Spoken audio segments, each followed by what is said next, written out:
My father had 90 years, but it seemed 93 years, but it seemed short. In his seemingly long life of 93 years, it was short because it just seems like if we only had more time.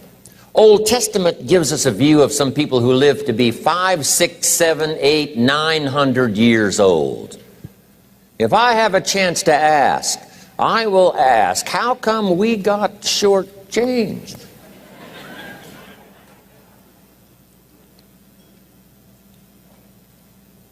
Wouldn't that be a good question if you had a chance to ask?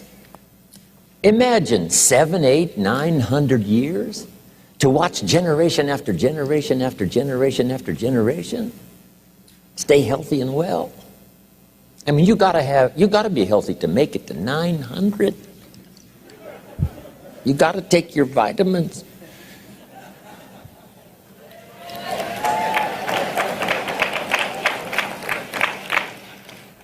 I'm pushing the Bible, I'm pushing vitamins. I mean, I'm doing good today. So, the key is time is precious. Now let me give you Bill Bailey's description of time. Life is not just the passing of time. Life is not just the passing of time. Life is a collection of experiences, their frequency,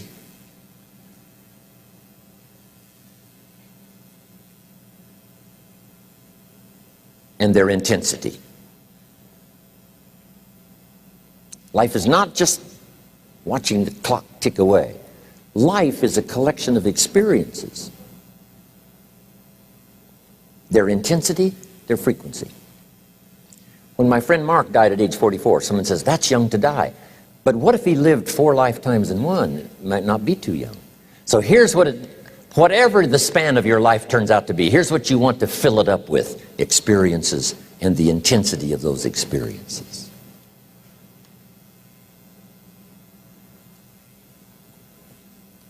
But now let's talk about the management of time.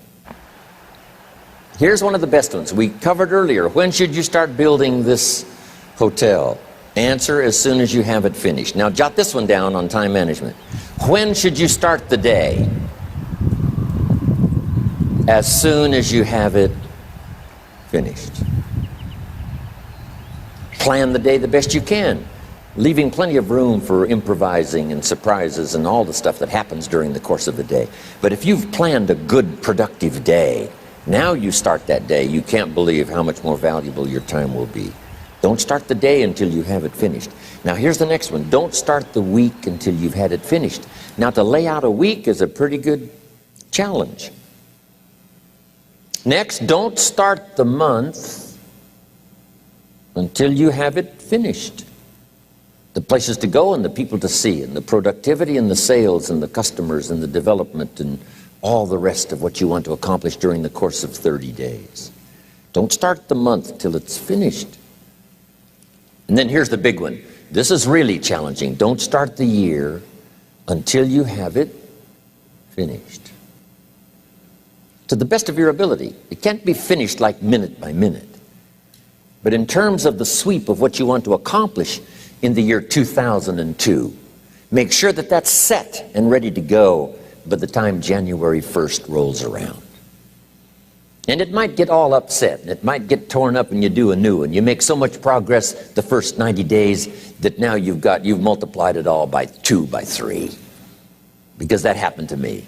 I thought, wow, this is going to be a great year. By the time I'd finished the 3rd month, I'm rolling, I'm soaring. So many things are happening, I revised my whole year's plan. Okay.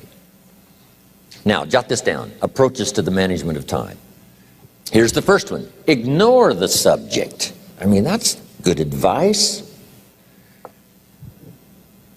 Don't let anything overly bug you. Because remember now, you don't have to do anything. Someone says, well, I got to get a handle on my time. The answer is no, you don't. If you want to let it all go, you can let it all go. I mean, this is good advice. Somebody says, you ought, you ought, you ought. Jot this down. Ignore all the you oughts or you should. Only if they're giving general information. We should. It's better to say if you're teaching, we should. Not you should, we should. Then you let me listen in without it being too confrontational. If everyone did this, see, that'd be great. And then you give a person a chance to choose to do it or not to do it. But when you start the you ought, now see if I don't, now see we got some tension and maybe some problems. So you oughts seem to always create problems. When you're talking to your kids, you say, no, if kids would do this, not always saying if you did this, life would be better, but if kids did this, life would be better. It's like making a little talk and letting them listen in. And then it's a little less confrontational. It gives us a choice. In one of my seminars, here's what I teach. All life form strives to the max of its potential except human beings. All life form strives to the max of its potential except human beings. How tall will a tree grow? As tall as it possibly can. You never heard of a tree growing half as high as it could. No, trees don't grow half.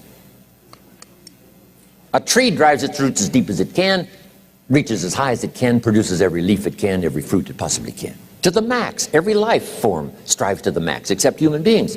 Now, why not human beings? Jot this down. You've been given the dignity of choice.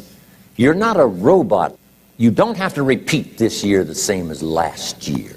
You can tear up last year's plan, develop a new plan.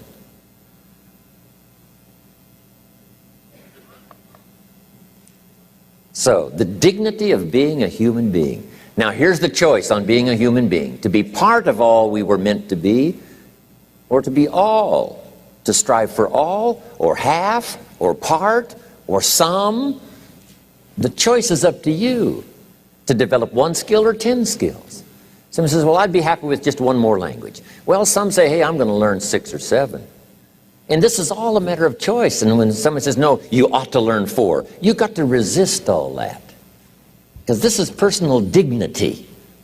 And you don't want to destroy someone's dignity by doing all the oughts, and then they feel reluctant to do it. Now we've got problems.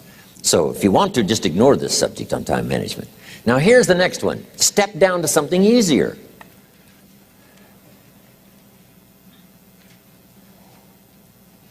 The guy's in sales and he says, oh, I want to own the company. Finally owns the company. Now he's got no time to play golf. He said, when I was in sales, I was making big money playing golf 3 days a week.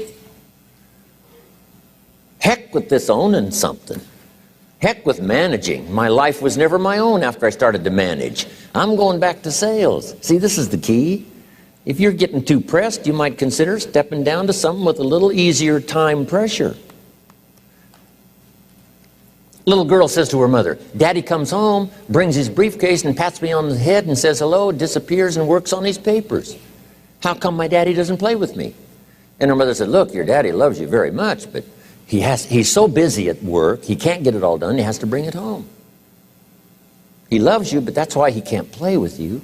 And the little girl said, why don't they just put him in a slower group? So, jot this down now. If you don't have time for your kids, you might consider joining a slower group. Remember when I said some things I went for cost me too much? So reconsider. Next key to time management, and that's work longer and harder. But see, there's a limit to that.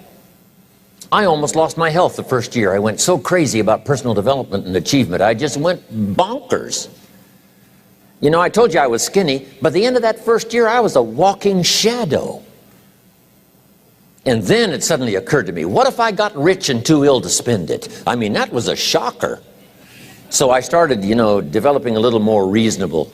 Because I said, if 12 hours won't do it, I'll work 14. If that won't do it, I'll work 18. I mean, how many hours it takes. And sure enough, it cost me too much. So see, working longer and harder for some might be appropriate. You know, if you're just sitting around not doing that much, this might be good, work longer and harder. But you can only work so hard. Here's the key, not to work harder, but smarter. When you've worked as hard as you can, doing the best you can in terms of physical output in the time, reasonable time. Now here's the ultimate in the management of time, and that is you simply become more skillful. When I first got into sales, You know, I was around people that could get, 9 out of 10, 8 out of 10. And when I first started, I could only get 1 out of 10. But here's what I did. I worked around the clock, so that I would make up in numbers what I lacked in skill. That's good in sales. You got to jot that down. When you're new, you make up in numbers what you lack in skill. Now, when you become more skillful, the numbers can go down because now your persuasive ability and all of that is now so high that you don't need to put as many numbers out. But at first, if you want to compete or if you want to really get good, you've got to put in the numbers. But if you get more from yourself, develop more of yourself, now the time management becomes an easier task. Now here's the next thing. Either you run the project or it runs you. I've found out when you start something, at first you're in charge. All of a sudden, a year later, it's in charge. Some of the companies I started, I'm telling you, I'm in control. A couple of years later, I'm out of control. At first, I've got it on the run. 2 years later, it's got me on the run. Haven't got enough time. I'm dizzy with trying to get it all done. So here's part of the key, and that's to get in charge. Say, I'm going to take charge of my health. One of my albums is entitled, Take Charge of Your Life. Take charge of your time. Take charge of your resources, which we're going to talk about next. Take charge of your health. You're the one that's responsible for it. It's not a requirement of society that you not have a heart attack and take care of your family. That's not a requirement of society, but you must make it a requirement of yourself. Society doesn't require that you build a financial wall around your family nothing can get through.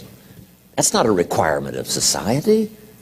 It's a requirement you impose on yourself to build a financial wall around your family nothing can get through. So impose on yourself this self-development of being in charge, taking charge of your life and your health and your future and your responsibilities and all the rest. Next, reasonable time is enough time to achieve all of your goals. Just jot that down. Reasonable time is enough time. I had to learn that. Reasonable time is enough time. Here's why. It's not the hours you put in, it's what you put in the hours. If you start depositing greater ideas into the hours you've got later than now, I'm telling you, later you can't believe the productivity that will flow. The ideas you can't think of now, a year from now, they'll start to flow. And when you deposit those ideas in the hours you've got, productivity multiplies by 2, 3, 5, 10. Next, time management essential. We've already covered the first one, a written set of goals. And then do priorities on your goals. What's important this week? What's important this month? Here's the next one. Often review. Just go over your goals to make sure that your list is working for you. It's got you inspired. It's got you turned on.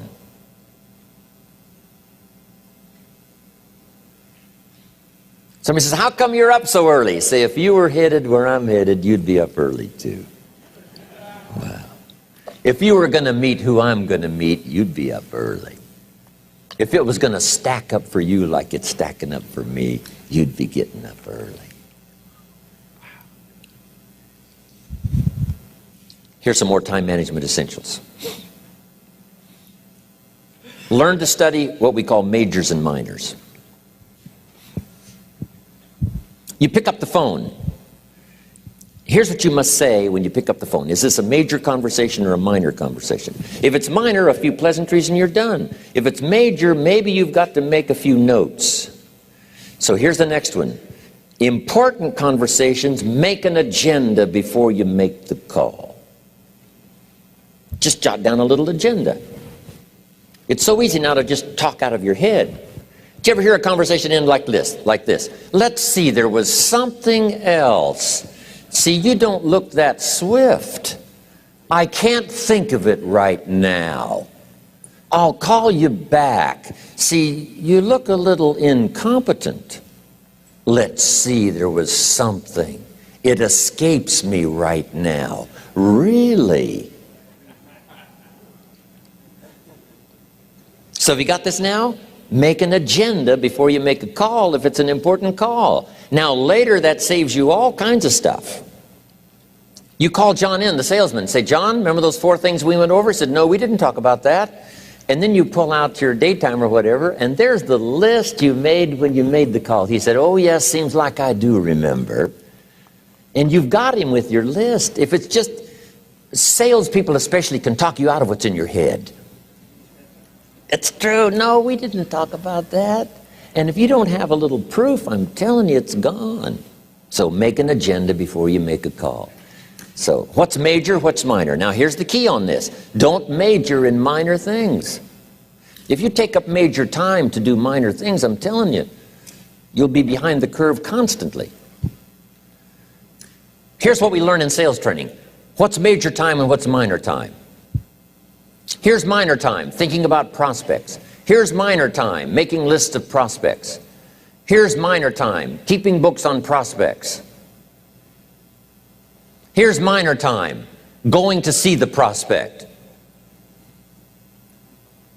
Here's minor time, evaluating the prospect after you've been there. That's all minor time. Here's major time, in the presence of the prospect. That's major time.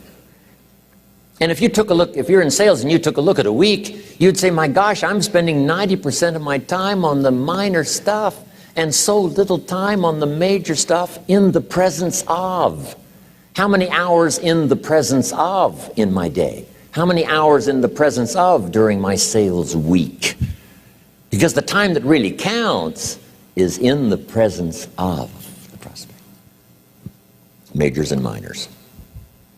Here's another key time management essential. Don't mistake movement for achievement. It's easy to get faked out by being busy. Guy comes home at night all exhausted, falls in the chair and says, oh, I've been going. Here's the big question. Doing what? It's not the going. Some people are going, and they're doing figure eights. I mean, their progress is small. So don't mistake movement for achievement. Here's another one in sales we learned. Don't mistake courtesy for consent. If somebody's pleasant and they nod, you say, oh, they're going to buy. No, they're courteous. You can't mistake courtesy for consent.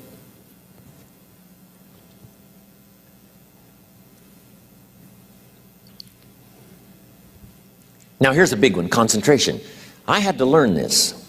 All those years ago, I'm in the shower trying to compose a letter. Found it turns out to be a strange letter. So here's what I learned to do. Save the work till you get to the office. Save the work till you get to the work. Don't try to get to the office on the way to work. On the way to work, enjoy the way. In the shower, enjoy the shower. Then go to work when you get to work. I found this to be helpful. Concentration. Here's another big one. Learn to say no. I'm telling you, in such a social society we have now, it's so easy to try to be a nice person, saying yes, yes, yes to everything. Find yourself overloaded. Now you got to call and make the, well, gosh, you know, all the time it takes to back out of something that you said yes to too quickly. Here's what might be better. I don't think so, but if that changes, I'll call you. Little things you can use not to overcommit yourself. My friend Ron Reynolds says, don't let your mouth overload your back. It's a good one. Now here's a big one on time management. When you work, work. When you play, play. Don't mix the two. Don't work at play. I used to take my family to the beach and I would bring my briefcase.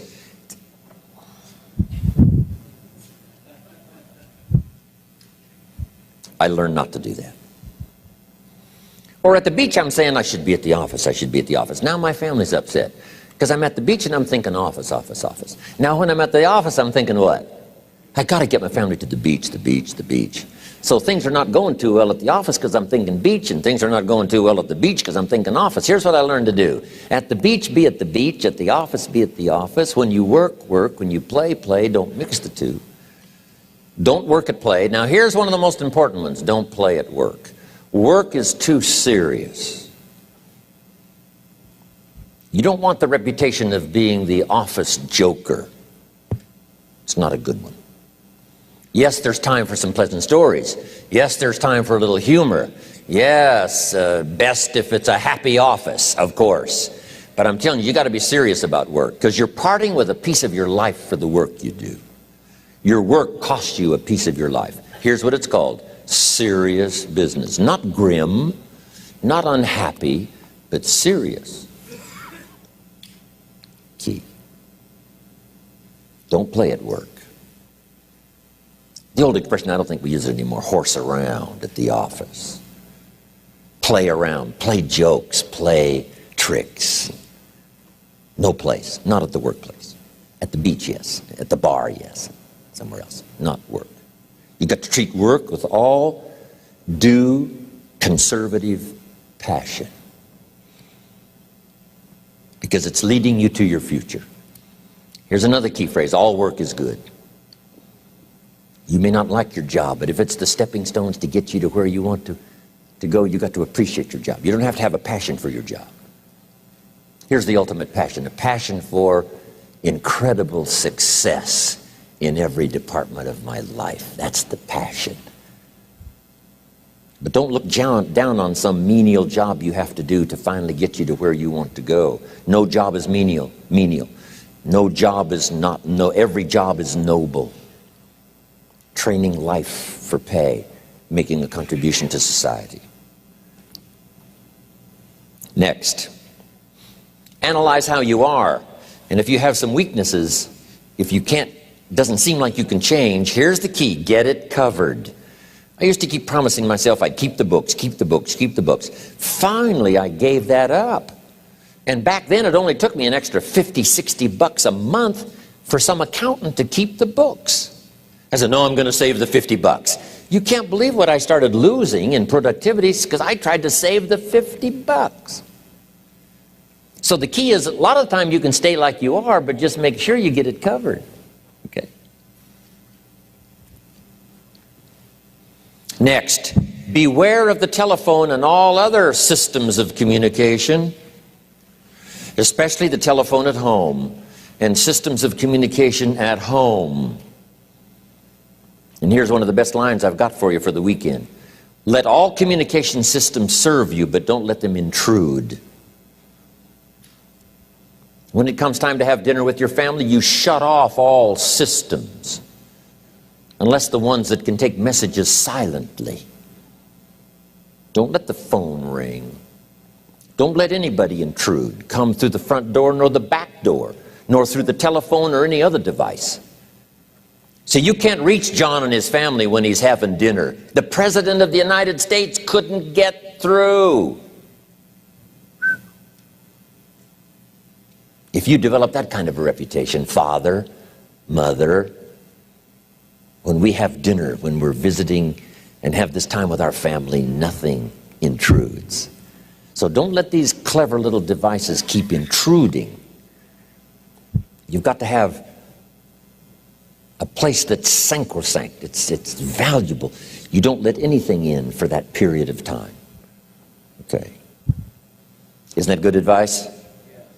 Excellent advice. Here's the next one. Read all the books. You know, I've only got a few notes here on time management, but if you've got some particular challenges, you run a big organization, a big corporation, you've got some challenges, there's plenty of books. Now, here's what's next. Just be more alert to the things that might be stealing your time. Here's why. Time is like capital. You can't let someone steal your seed corn. You can't let someone steal your capital. And you can't let someone steal your time. You must designate your time. And some of the time that you designate, you must not let anyone steal. Casual time, you might let someone intrude and steal a little bit and take a little bit, but not serious time. Key. Next, one of the great time management savers is to learn to ask questions up front. Sometimes you talk to somebody for an hour, and then you ask questions and find out if you would have asked those questions up front, you could have saved yourself an hour. Asking questions up front helps you to get to the problem now. But if you just launch into some discourse, you might waste 30 minutes, waste an hour, when here's what you should have been talking about. After you finished an hour, you say, John, what's really the problem? He said, well, it's something personal. See, that's what you should have been talking about this whole hour. Key. Next, learn to think on paper. Now we're going to take a break. Some ways to think on paper. One, we've covered one.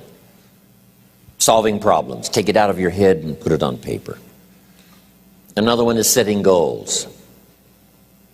Making these lists we've already started. Here's another good way to think on paper. It's a projects book. Each person you're working with and each project you're working on, get a loose leaf binder and a tab and some pieces of paper behind the tab and do a little continual summary of how it's going between you and that person and between you and that project. I call it a projects book. It is so useful to me. But what's going on between you and this person? When you last got together, what did you talk about? And you got a few notes there. Here's what we talked about the last time we got together. Now when you get together again, you can review that so you'll know better what to talk about. When the president gets ready to travel and he's going to meet some important people, guess what they bring him? All these briefing books. Right? The last time you were with Khrushchev, Kennedy is informed. Here's what he said and here's what you said. Kennedy said, oh, that's valuable. I need to remember that. If a person is important, it's worth a little running account. You might even have a projects book for your children. Here's what's happening between me and my child. We've talked about this, and we've talked about this, and we've talked about this. Next, a day timer. Keeping track of all of your appointments. You know, mine is all filled with, when to catch an airplane, and when to do a seminar, and when to sit down and have a conference, all the rest. Next is a game plan. If you've got a house and the insurance is going to come due and some other things are going to come due, you just put it on a spreadsheet and make sure it's taken care of. Key phrase, take things out of your head and put them on paper. And the key is to just experiment with different ways that helps you to do that. Now here's the last one, thinking on paper, and that's to keep a journal. One of the things I'm known for around the world, have been now for 39, 40 years, is keeping a journal. Now my journal is not it's not necessarily it's not like a diary. It might be part diary. I'm flying over Ireland and I write down a few little things that impress me. Today I met this person. Wow, what an extraordinary event. Today I conducted this seminar in Rome. 1,000 people stood up and sang for me. I've got a little bit of a diary in there. But here's what primarily your journal is for. Collecting good ideas. A journal is to collect good ideas on your health, good ideas for your business, good ideas for your future, good ideas for time management. Because I used to take notes on pieces of paper and torn off corners and backs of old envelopes and restaurant placemats. And I threw all this stuff in a drawer. It did not serve me well. I finally learned to get a bound copy, right? And just keep a journal, right? If I was here, I had my journal, I'd be taking notes, right? These 2 days in my journal. Now, if you're caught without your journal, you just take the notes when you get back home. You put those notes in your journal, throw the paper away. Because we don't usually go through paper to review. But see, my journals now make up a significant part of my own library. My journal's all reserved privately for my children and my grandchildren. Can you imagine what I've collected over the years? It's unbelievable. There are 3 treasures to leave behind. I think you've already got those notes, right? Here they are. Number 1, your pictures. Don't leave the event unrecorded. It takes only a fraction of a second to say, here's who I was with. When I travel the world, right? We take all these pictures, and here's one of the gifts. People send me the pictures they took of me and them. It's part of the treasures I have on the farm. Incredible. A picture's worth 1,000 words to describe the scene, the emotion, what happened. Say, wow, this was an extraordinary day for me when I met these people. Here's what they told me happened to them when they went to my seminar 10 years ago. Wow, the drama comes back if you've taken the pictures. It's one of the treasures to leave behind when you go.